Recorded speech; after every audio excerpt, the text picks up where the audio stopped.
ஓம்ங்கிறது நம்ம இந்து விஷயத்தில் பிரணவ மந்திரத்தில் மனசாந்திக்காக சொல்கிற ஒரு மந்திர வார்த்தை. அதை எப்படி ஒரு டிசைனே வந்து அட்டாக்கிங் இன்ஸ்ட்ருமெண்ட்ஸ் மாரி ஒரு ஷார்ப்பாக வச்சுருக்கீங்களா? அதுக்கு விளக்கம் இருந்தால் கொஞ்சம் கொடுங்க. Right, so I would like to welcome the director, Rajkumar Periyasamy sir. உங்களுக்காக மட்டுமே காத்திருக்கோம். Can we please have you?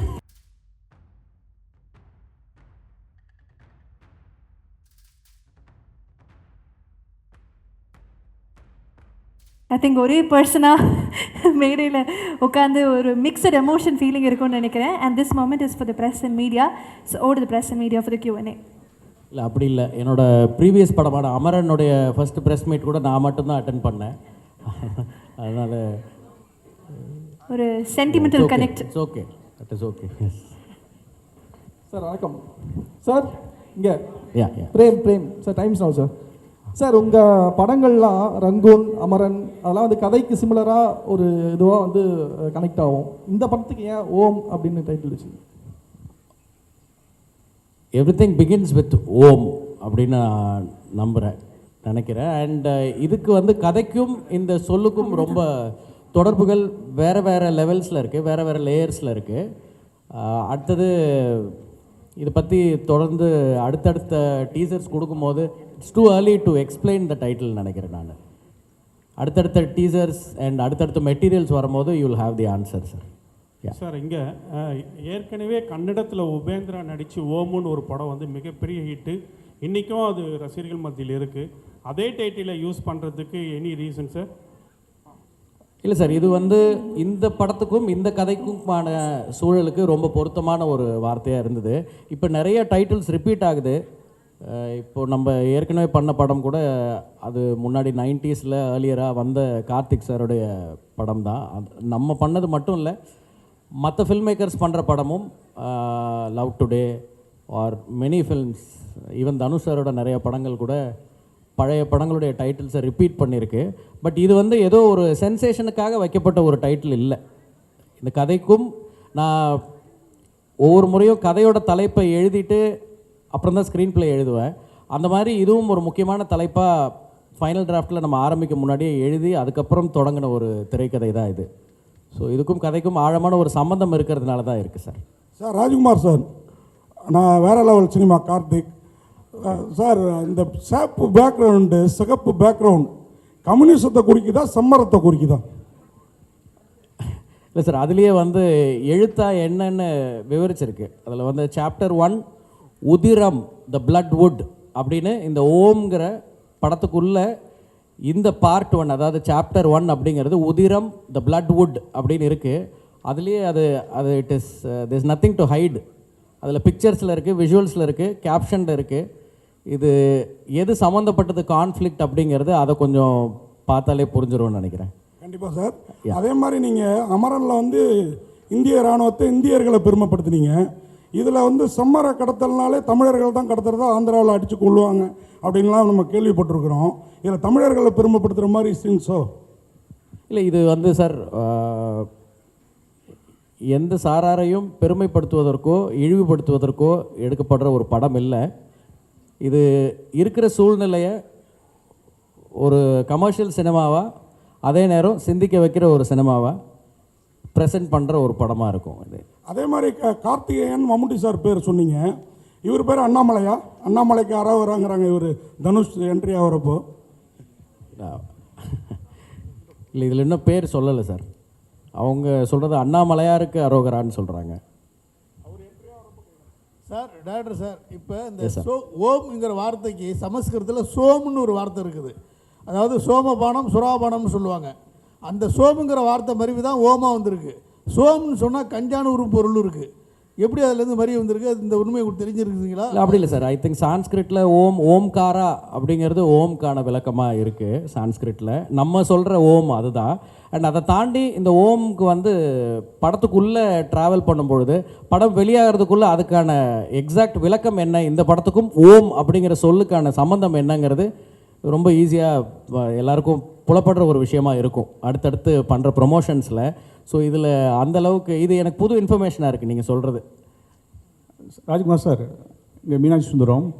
Sir உண்மை கதை நீங்கள் அமரன் எடுத்தீங்க. இந்த படம் கூட இந்த 2015 நடந்த ஒரு உண்மை சம்பவமாக தெரியுது. நாங்கள் வெளிப்படையாக சொல்லலை, ட்ரெய்லரில் தெரியுது. இந்த உண்மை சம்பவங்கள் வந்து எல்லாருக்குமே தெரிஞ்ச கதையாக இருக்கும். அது வந்து சினிமாவில் எடுக்கக்கூடிய சவால் என்ன? அப்புறம் வந்து இதுதான் தனுஷ் சாருடைய லைஃப்லேயே பெரிய பட்ஜெட்டில் உருவாகிருக்காங்க. இந்த கதைக்கு ஏன் அவ்வளோ பெரிய பட்ஜெட்? இல்லை சார், இன்றைக்கி வந்து ஃபஸ்ட்டு நான் வந்து இந்த உண்மை சம்பவங்கள் பற்றி நீங்கள் சொல்கிறதுக்காக சொல்கிறேன். ஐ திங்க் எல்லா கதையும் எனக்கு தெரிஞ்சு எல்லா ஃபில்ம் மேக்கர்ஸுமே வந்து they inspire ideas they get inspired for ideas for concepts from daily life, இல்லை அவங்க வாழ்க்கையில் நடந்த சம்பவங்கள், இல்லை அவங்க ஃப்ரெண்டு வாழ்க்கையில் நடந்த சம்பவங்கள். ஸோ என்ன ஜானரில் நம்ம படம் பண்ண நினைக்கிறோங்கிறது தான் முக்கியம்னு நினைக்கிறேன் நான். ஸோ போன படம் வந்து ஒரு பயோகிராஃபிக்கல் பிக்சர், ஒரு மிலிட்ரி பேசிஸில் பண்ண ஒரு படம். அது ஒரு ஆர்மி சோல்ஜர், ஒரு ஆர்மி மேஜருடைய வாழ்க்கை படமாக வந்தது. அது இப்போ பண்ணுறது அதுக்குன்னு சில தன்மைகள் இருக்குது. பட் எந்த படமாக இருந்தாலும் வெறும் அந்த உண்மை சம்பவத்தை மட்டுமே எடுத்து நம்ம படம் பண்ணோம்னா அது வந்து அதுக்கு ஸ்க்ரீன் பிளேன்னு ஒன்று ரொம்ப முக்கியம். ஸோ அந்த screen play decides every thing. கற்பனை கதையாக இருந்தாலும் உண்மை கதையாக இருந்தாலும் ஐ திங்க் அதுதான் that makes the difference for the result sir.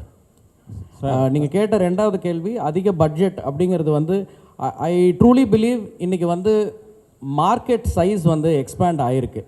நம்ம வந்து அதை எல்லாருமே பார்க்குறோம். ஒரு படம் நல்லா போச்சு அப்படின்னா ஒரு சிறிய பொருட்செலவில் எடுத்திருந்தாலும் சரி, வளர்ந்து வரும் நடிகர்கள் இல்லை புதுமுக நடிகர்கள், even Malayalam cinema or any region வந்து இப்போ இன்றைக்கி வந்து பேரியராக இல்லாமல் ஒரு சின்ன படம் கூட வந்து, அதாவது கம்மி பொருட்செலவில் எடுக்கப்பட்ட ஒரு படம் கூட வந்து இன்றைக்கி crores and crores of money collect பண்ணுறதை நம்ம பார்க்க முடியுது. ஸோ அதுக்கு காரணம் வந்து ஆடியன்ஸ் இன்றைக்கி வந்து எல்லாராலையும் எல்லா இடத்துக்கும் போய் ரீச் பண்ணிட முடியுது. அதனால் பட்ஜெட் அப்படிங்கிறது அந்த படத்தோட கதைக்கு தேவையான ஒரு விஷயமா இருக்குது. அண்ட் அதில் அது ஒரு பெரிய குழு சேர்ந்த படமாகவும் இருக்குது. சார், இங்கே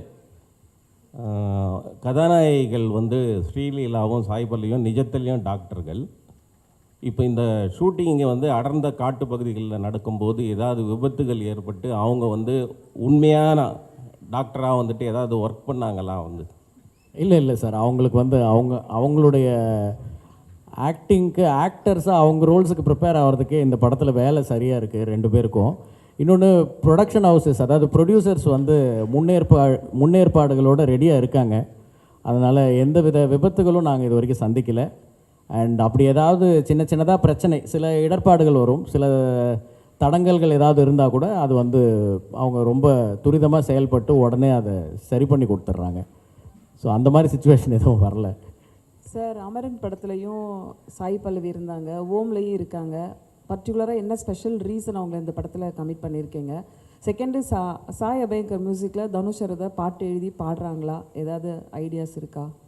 இல்லை, இப்போ நம்ம பார்த்த இந்த டைட்டில் அனௌன்ஸ்மெண்ட் வீடியோவில் இந்த கிளிம்ஸில் கடைசியாக சில லிரிக்ஸ் வருதில்ல, வீரா அப்படின்னு, அது வந்து தனுஷ் சார் எழுதினது தான். அது அந்த வரிகள் கூட தனுஷ் சார் எழுதினது தான். அண்ட் ஏற்கனவே படத்துக்காக ஒரு சாங் வந்து ஃபில்ம் பண்ணிட்டோம். அண்ட் சாய் பல்லவி அவங்க இந்த படத்தில் இருக்கிறது வந்து அவங்க மட்டும் இல்லை, நான் எப்பயுமே ஒரு கேரக்டருக்கும் ஆர்டிஸ்ட் சூஸ் பண்ணும்போது ஒரு பெர்ஃபார்மர் அந்த ரோலுக்குள்ளே வரணும்னு நினைப்போம். ஸோ அப்படி அவங்களுக்கு சூட்டபிளாக இருக்கிற ஒரு ரோலுக்கு அவங்க நடிக்கிறாங்க. இதில் அந்த படத்துலேயும் அவங்களுக்கு அந்த ரோல் ரொம்ப சூட்டபிளாக இருந்துச்சு, அதனால் பண்ணாங்க. எஸ். இங்கே ஷாலினி, ஆக்சுவலி மம்முட்டி சார் அவரோட படங்களே வந்து அவ்வளோ ஈஸியான கதையோ கேரக்டரோ சூஸ் பண்ண மாட்டார். ரொம்ப சாய்ஸ் ரொம்ப வந்து யுனிக்காக இருக்கும். ஸோ இந்த கதை நீங்கள் சொல்லும் போது அவரோட ரியாக்ஷன் என்னவாக இருந்துச்சு? அவர் என்ன சொன்னார்? இல்லை, மம்முட்டி சாரை நான் வந்து உடனே பார்க்க முடியல. நான் ஆக்சுவலாக ட்ரை பண்ணி ஒரு 6-7 months ஆச்சு சாரை பார்க்குறதுக்கு. சாருக்கு வேறு ஒரு சுச்சுவேஷன் இருந்துச்சு. பட் நான் கதை சொல்கிறதுக்கு ஒரு நாள் அவர் சென்னையில் இருக்கும்போது அவர் என்னை கூப்பிட்டுருந்தார். நான் அதுக்கு முன்னாடி அவரோட டச்சில் இருந்தேன். சென்னைக்கு அவரோட வீட்டுக்கு வந்திருக்கும் போது கூப்பிட்டுருந்தார். அப்போ நான் போய் மீட் பண்ணி ஒரு 2 மணி நேரம் நான் அந்த கதையை அவருக்கு எக்ஸ்பிளைன் பண்ணேன்.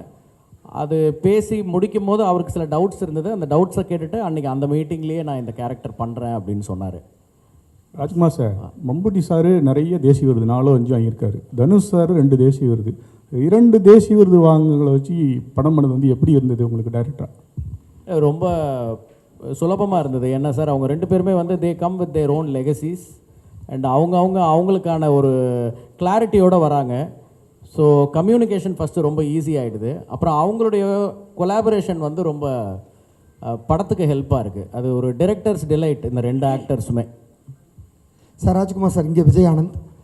வாழ்த்துக்கள் சார். டைட்டிலும் கிளிம்ஸ் ரொம்ப சூப்பராக இருந்தது, மேக்கிங்குமாகவே நல்லா இருந்தது. தேங்க்யூ. இந்த 2 சாப்டர்னு சொல்லிட்டீங்க. ஸோ 2மே இப்போவே ஷூட் பண்ணுவீங்களா, இல்லை ஃபஸ்ட்டு பார்ட் ரிலீஸ்க்கு அப்புறம் தான் செகண்ட் பார்ட் பற்றி இருக்குமா? ஸ்கிரிப்ட் ஒர்க் முடிச்சாச்சா 2க்கும்? இல்லை சார், இது வந்து முதல் சாப்டர் தான் இப்போ ஷூட் பண்ணிகிட்ருக்கோம். இது முடித்ததுக்கப்புறம் தான் அடுத்ததுக்கான ஒர்க்கெல்லாம் அப்போ தான் ஆரம்பிக்கும். ஸ்கிரிப்ட் ஒர்க்குன்றதை தாண்டி இதுக்குன்னு ஒரு பெரிய ரிசர்ச் ஒர்க் நடந்திருக்கு. ஸோ அது ஒவ்வொரு பகுதியாக வரும் அப்படிங்கிறது தான் சார். அண்ட் இந்த சாப்டர் 1க்கு ஒரு தொடக்கம், ஒரு மிடில், ஒரு எண்ட் அப்படின்னு இந்த படத்தோட கதை முழுமையாக இந்த பார்ட்லேயே முடிஞ்சிடும். இந்த சாப்டர் 1லேயே அது முடியும். Yes sir, Akshay from the new Indian express sir here. Hi sir. And நீங்கள் வந்து இந்த டைட்டில் அனௌன்ஸ்மெண்ட்டுக்கு அப்புறம் ஒன்று சொல்லியிருந்தீங்க, இந்த மாதிரி வந்து தனுஷ் சார் வந்து ஆர்டிஸ்டிக் சென்சிபிலிட்டிஸ் அண்ட் கமர்ஷியல் சினிமாக்கான சென்சிபிலிட்டிஸை வந்து நல்லா இது பண்ணியிருந்தார், பேலன்ஸ் பண்ணியிருந்தாருன்னு சொல்லிட்டு. How was it for you to right? ஏன்னா இப்போது ஸ்டார்ஸுமே நிறைய வந்துட்டாங்க, மம்முட்டி சார் அண்ட் தனுஷ் சார். உங்களுக்கு அந்த சென்சிபிலிட்டிஸை பேலன்ஸ் பண்ணுறது எப்படி இருந்துச்சு ரைட்டர்? இல்லை சார், இது வந்து ஆக்டர்ஸை காஸ்ட் பண்ணிவிட்டு அப்புறம் போய் எழுதின ஸ்கிரிப்ட் இல்லை. இது நம்ம ஸ்கிரிப்ட் பண்ணிவிட்டு ஐயோ இந்த கேரக்டர் இவங்க பண்ணால் நல்லா இருக்குமேனு அவங்களோட அப்பாயின்மெண்ட் அண்ட் அவங்களோட லிசனிங் அந்த நரேஷன் டைம் கிடைக்கிற வரைக்கும் வெயிட் பண்ணி ஒவ்வொருத்தரையும் காஸ்ட் பண்ணி இவங்க எல்லோரும் உள்ளே வந்திருக்காங்க. ஸோ அவங்களுக்கு அந்தந்த கேரக்டர் கேட்கும்பொழுதே அவங்களுக்கு பிடிச்சிருந்தது. யாரும் வந்து இப்படி பண்ணுங்க அப்படி பண்ணுங்கன்னு சொல்லி எந்த ஒரு அந்த மாதிரி விவாதங்களுக்குள்ளே இது ஃபார்ச்சுனேட்லி போகலை. ஸோ எல்லோரும் சந்தோஷமாக அவங்கவுங்க பார்ட்டில் வந்து நடிக்க வந்திருக்காங்க. அண்ட் என்கிட்ட ஏற்கனவே இதுக்கான கேரக்டர்ஸ் இருந்தது, அந்த செட்டப் இருந்தது, அதனால தான் அவங்கள காஸ்ட் பண்ண முடிஞ்சது சார். சார் ராஜேஷ். யா எஸ் சார். சார் வாழ்த்துக்கள். முதல்ல அமரன்ற ஒரு நல்ல படத்தை கொடுத்தீங்க, ஒரு ஹீரோவாக பண்ணீங்க, பக்காவாக பண்ணீங்க. பட் இந்த படத்தில் வந்து பார்த்தா ஒரு ஃபாரஸ்ட் பிரிகண்டை வந்து ஒரு ஹீரோவாக காட்டுற மாதிரி இருக்குது டீசர்லாம் பார்க்கறதுக்கு. பட் இதை நீங்கள் எப்படி பார்க்குறோம்? ஒரு ஹீரோவாக காமிச்சிங்க, பட் இந்த மாதிரி ஒரு நெகட்டிவ் ஷேடாக இருக்கவங்களை ஹீரோவாக காமிச்சா நெக்ஸ்ட் சொசைட்டி எப்படி இருக்கும்ன்றதை நீங்கள் ஃபீல் பண்ணுறீங்க சார்? ஏன்னா வந்து ஃபாரஸ்ட் பிரிகண்ட்ன்றது ஒரு தப்பானது தான், காட்டை அழிக்கிறவங்க தான். இதில் வந்து நீங்கள் சொல்ல வர்றது வந்து இந்த காட்டை அழிக்கிறதுக்கு உறுதுணையாக இருக்கக்கூடிய அந்த கூலி ஆட்கள் திருவண்ணாமலையை காமிச்சிருக்காங்க. ஏன்னா நீங்கள் இங்கே இந்த ராயல்சீமா அந்த சைட்லலாம் பார்த்தீங்கன்னா, ப்ளஸ் திருப்பதி அந்த சைட்லலாம் வந்து ரெட் சாண்டர்ஸை வந்து அறுக்கிறதுக்கோசரம் இங்கேருந்து தான் கூப்பிட்டு போகிறாங்க, திருவண்ணாமலையிலேருந்து தான். அதை பேஸ் பண்ணி தான் இந்த புஷ்பானும் ஒன்று பண்ணாங்க. அங்கேயும் வந்து ஒரு ஃபாரஸ்ட் பிரிகண்டை வந்து அவனை தான் ஹீரோவாக காமிக்கிறாங்க. பட் உங்கள் படத்தில் எப்படி காமிச்சிருக்கீங்க? இதில் வந்து அதை தான் வந்து நீங்கள் முக்கியத்துவம் காட்டுறீங்களா? அதான் சார், இது வந்து இப்போ நீங்கள் படத்தில் பார்த்தது வந்து ஒரு காட்சி. அந்த காட்சியை வச்சு ஹீரோவுடைய கேரக்டர் என்ன, இதில் நம்ம என்ன சொல்ல வரோம் அப்படின்னு ஒவ்வொருத்தருக்கும் ஒரு பெர்ஸ்பெக்டிவ் தோணும். மேபி அந்த டிஸ்கஷன்ஸை ஓப்பன் பண்ணுறதுக்கு தான் நம்ம ஒரு வீடியோ கொடுக்குறோம். ஸோ உங்கள் பார்வையில் அது அப்படி இருக்குது. பட் இதை தாண்டி படத்தில் நிறைய விஷயம் இருக்குது. அது வரும்பொழுது அது எல்லாம் ஜஸ்டிஃபை பண்ணணும்னு நினைக்கிறேன் சார். சார் ராஜ்குமார் சார், ஆக்சுவலாக உங்களோட ஃபஸ்ட்டு படம் ரிலீஸ் ஆகி ஆல்மோஸ்ட் 9 இயர்ஸ் ஆச்சு. ஸோ இப்போ நீங்கள் மோஸ்ட்லி 3 ஃபிலிம்ஸ் தான் பண்ணியிருக்கீங்க. ஸோ நீங்களாம் ஏன் ஒரு படைப்பாளிகள் இவ்வளோ டைம் எடுத்துக்கிறீங்க? ஃபஸ்ட்டு காரணம் பிரம்மாண்டத்திற்காகவா இல்லை ஹீரோவோட கால் ஷீட்டுக்காகவா? ஏன்னா நீங்கள் மட்டும் இல்லை, இப்போ 96 பிரேமா இருக்கட்டும், துருவங்கள் 16 கார்த்திக் நாராயணா இருக்கட்டும், இவங்க எல்லாருமே ரொம்ப டைம் எடுத்துக்கிறாங்க. அதாவது குரங்கு பொம்மை நித்திலனா இருக்கட்டும். ஸோ என்னதுனால இவ்வளோ டிலே ஆகுது அப்படின்னு தெரியல சார். இது ஒரு படத்துக்கும் ஒவ்வொரு விதமான படிப்பினைகள் வரும். இப்போ பார்த்தீங்கன்னா, நான் இப்போ இந்த படம் வந்து February 20 ஷூட்டிங் ஆரம்பித்தோம், October 16 ரிலீஸ்னு போட்டிருக்கோம். கரெக்டாக 8 மாதம்னு நினைக்கிறேன், 8-9 மாதமாக தெரியல எனக்கு. 8 மாதத்தில் அந்த படத்தை முடித்து ரிலீஸ்க்கு கொண்டு வரோம். ஸோ இப்படியும் சில நேரங்களில் அனுபவங்கள் இருக்கும். பட் நீங்கள் கேட்ட கேள்விக்கு பதில் சொல்லணும் அப்படின்னா, சினிமா அப்படிங்கிறது வந்து ஒரு டைரக்டர் கதை எழுதி வீட்டில் ரெடி ஆகிட்டால் மட்டும் படம் பண்ணிட முடியாது. அதில் நிறைய விஷயங்கள் கோஇன்சிடென்டலாக சேர்ந்து வரணும், அதுக்கு ஒரு அமைப்பு வரணும். அது எல்லாரும் சேர்ந்து எல்லா விஷயங்களும் சேர்ந்து அமையும் பொழுது தான் ஒரு படம் நடக்குது. அண்ட் சம்டைம்ஸ் தாமதங்கள் ஏற்படும், தடங்கல்கள் வரும். சில நேரம் வேகமாக நடந்துடும். நம்ம இப்போ ரோட்டில் போகிறோம், ஒரு நாள் வந்து எல்லா சிக்னலும் க்ரீனாகவே இருக்கும், அப்படியே வேகமாக போயிடுவோம். சில நேரம் டிராஃபிக் இருக்கும், எல்லா இடத்துலையும் நம்ம போய் நிற்கிற நேரம் மட்டும் ரெட் சிக்னல் விழும். அந்த மாதிரி ஒரு சுச்சுவேஷன் தான் அது. அவங்களுக்கான கால சூழல், அந்த நேரம் இண்டஸ்ட்ரி இருக்கிற சூழ்நிலை, அதுதான் காரணம்னு நினைக்கிறேன். யாருமே வந்து டிலே பண்ணணும் அப்படின்னு நினச்சி யாரும் பண்ண மாட்டாங்க. பட் ப்ரிப்பரேஷன் டைம் எடுத்துக்கிறது நல்லது சார். எனக்கு இந்த டைம் எல்லாமே வந்து ஸ்கிரிப்டுக்கு ஹெல்ப் பண்ணியிருக்கு. நீங்கள் சொன்ன அந்த 9 வருஷத்தை நான் ரியலைஸ் பண்ணலை. அந்த வெயிட்டிங் டைமும் ஃபில்ம் மேக்கிங்கோட ஒரு part and parcel of that ப்ராசஸ்ன்னு நினைக்கிறேன் நான், at least for directors. Yes sir. Sir Jayachandran பேசுகிறேன். இந்த sir hello sir. Yes sir. இது இந்த 20 பேர் என்கவுண்டர் பண்ணாங்க, திருவண்ணாமலையிலேருந்து தான் பாதிக்கப்பட்டாங்க. அதை பேஸ் பண்ணி புஷ்பா மாரி அதை வச்சு புஷ்பா மாரி பண்ணுறீங்களா அல்லது அது டாக்குமெண்ட்ரியாக பண்ண போகிறீங்களா? இல்லை சார், இது feature film first of all. And sir வேறு சில படங்கள் அது வந்து ஒரு படம் அப்படின்றது வந்து ஒரு டாபிக் எடுத்து பண்ணியிருந்தால் அந்த படம் வந்து நம்ம நினைவில் ஒரு விதத்தில் இருக்கும். இது வந்து எனக்கு ரொம்ப நாளாக நினைவில் இருக்கிற சில நிகழ்வுகளை, சில நிதர்சனங்களை மையமாக வச்சு அதுக்கு மேலே நிறைய எலிமெண்ட்ஸ் வச்சு நிறைய ரிசர்ச் பண்ணி உருவாக்கி இருக்கிற ஒரு திரைக்கதை. ஸோ இதுக்கும் வேறு எந்த படங்களுக்கும் சம்மந்தம் இல்லைன்னு நினைக்கிறேன் நான். அண்ட் நீங்கள் குறிப்பிடுற அந்த பர்டிகுலர் சம்பவம் இதில் இருக்குன்னு சொல்ல முடியாது, பட் ஒரு இன்ஸ்பிரேஷனாக அந்த தாட் இருந்திருக்கு கண்டிப்பாக. டைரக்டர் சார், ஜெயச்சந்திரன் பேசுகிறேன் சார். தனுஷ் சார் வந்து இப்போது ஹிந்தி படங்கள்லையும் நடிச்சிட்ருக்காரு, நடித்து வெற்றி படங்கள்லாம் இருக்குது. இது வந்து அவர் நடிக்கிற பெரிய பட்ஜெட் படம் அப்படின்னு சொல்லிட்டு சொல்கிறீங்க. அப்படி இருக்கும்போது இது ஒரு பேன் இண்டியா படமாக நீங்கள் உருவாக்கலாம் இல்லையா? அதுவும் இல்லாமல் ஸ்டார் காஸ்ட் வந்து மம்முட்டி, தனுஷ் சார் 2 பேர் மட்டும் தான் தெரியுது. மற்ற லாங்குவேஜுக்கெல்லாம் போகும்போது அங்கே உள்ள ஆர்டிஸ்ட்டு, ஃபேமஸான ஆர்டிஸ்ட்லாம் தேவைப்படும். அந்த மாதிரி ஏதாவது ஐடியாஸ் எதனா இருக்கா சார்? இல்லை எக்ஸ்டெண்ட் பண்ணுற ஐடியா இருக்குது? இல்லை சார், ஐ திங்க் ஒரு ஸ்கிரிப்ட் ரூட்டடாக அந்த தன்மைக்கு ஏற்ப இன்றைக்கி வந்து நம்ம அந்த ஸ்கிரிப்டுக்கு உண்மையாக கரெக்டாக பண்ணாலே பேன் இண்டியா மட்டும் இல்லை, ஐ திங்க் நம்ம எல்லா உலகத்தில் இருக்கிற எல்லாரையுமே இப்போ ரீச் பண்ணிட முடியுது. வெறும் காஸ்டிங்கில் மட்டும் அது நிகழாது. அதுக்கான கதையும் கேரக்டரும் அவங்களுக்கான ஒரு அந்த பார்ட் வந்து ரொம்ப ஸ்ட்ராங்காக இருந்தால் மட்டும்தான் அவங்களும் உள்ளே வருவாங்க. வெறும் டெக்கரேஷனுக்காக இதில் யாரையுமே நம்ம சேர்க்கலை. அப்படி சேர்க்கறதுல எனக்கு விருப்பமும் இல்லை. Yes sir. Direct sir Balan. இங்கே இப்போ ஒவ்வொரு படமும் உங்களுக்கு ஒரு படிப்பினைகள்னு சொன்னீங்க இல்லையா? அது மாதிரி ரங்கூனாக இருக்கட்டும், இல்லை அமரனாக இருக்கட்டும், இந்த படமாக இருக்கட்டும், அந்த 3 படத்துலையும் 3 ஹீரோக்கள்கிட்ட நிறைய அனுபவங்கள் இருக்கும். அதை பற்றி கொஞ்சம் சொல்லுங்கள். 3 ஹீரோக்கள்கிட்டையும் கிடைச்ச படிப்பினை அனுபவம் ஏதாவது சொல்லுங்கள். சார், அனுபவம் அப்படின்றது வந்து நாட் ஜஸ்ட் வித் ஹீரோஸ். நம்ம ஒர்க் பண்ணுற ப்ரொடியூசர்ஸ் கிட்ட இருக்கும், கூட ஒர்க் பண்ணுற அசிஸ்டன்ட் டைரக்டர்ஸ் கிட்ட இருக்கும்.